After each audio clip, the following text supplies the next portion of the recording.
来看到经济部长金明显去美国来参加台美经济欢迎会谈一段对话，佮有签订和平甲经济合作的联合声明，要讲定真济和台美企业的合作。咱来听公司国际记者朱哲报道。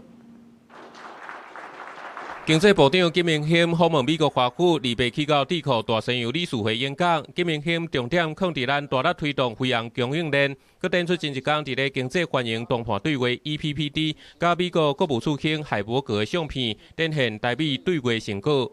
那里面讨论了非常多的，刚刚提到的 AI 要怎么样合作，飞鸿供应链要怎么样建制。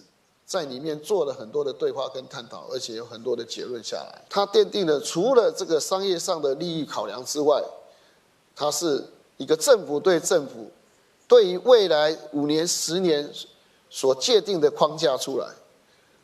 台湾跟美国的企业可以在这个框架之上，非常 安心的跟笃定的往这个方向来进行。台美关系超好势，金明显参加27举办的第6届 EPPD 会谈。所谓基础建设方面，台美同意伫架轨道卫星、海底电缆方面合作。今日无人机供应链是交予咱工研院甲美国无人机产业协会签订授权评鉴顶协议，加入国际认证。川普政府就任了后，推动式和平宣言 PAC Silica 对抗中国 AI 产业链。这届台美签订双边联合声明，达成共识。 当飞鸿的供应链需求这样的趋势产生的时候，台湾的被需要跟台湾的能力就可以展现出来。因为全世界来讲，除了中国之外，另外可以在短时间，在生产面的供应链可以很快的 build up 起来就只有台湾。 EPPD 会后，咱经济部甲外交部发布声明，美国国务院表示，台湾伫咧相关经济倡议当中是重要谈判。 台湾的先进制造伫咧 AI 产业更加是重要角色。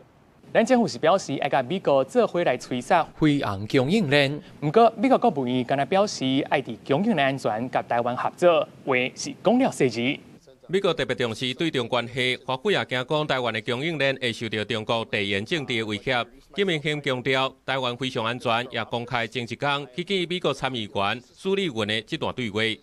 当中国在打飞弹的时候， 他在航空母舰上，他从那时候就支持台湾，他现在仍然支持台湾，所以对台湾而言，我们不担心有地缘政治这样的挑战。苏利文因过伫海军陆战队30年，来自阿拉斯加选区，大力推动当地天然气出口。金明显也搁再强调讲，台湾增加进口阿拉斯加天然气，保证能源的供应安全。公司国际记者彭祖哲，美国华府报道。